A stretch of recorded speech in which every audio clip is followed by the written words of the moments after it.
Talaga, puro na po si Rick Arendal.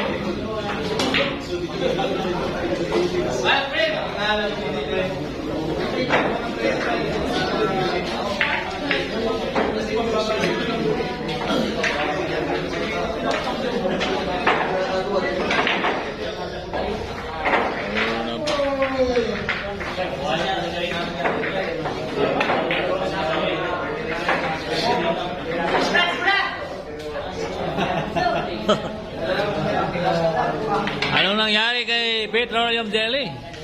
Matamlay ang tira.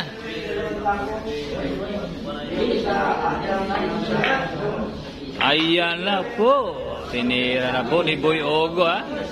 Puro na po si Boy Ogo, guys. Mahirap yung city. Napasok.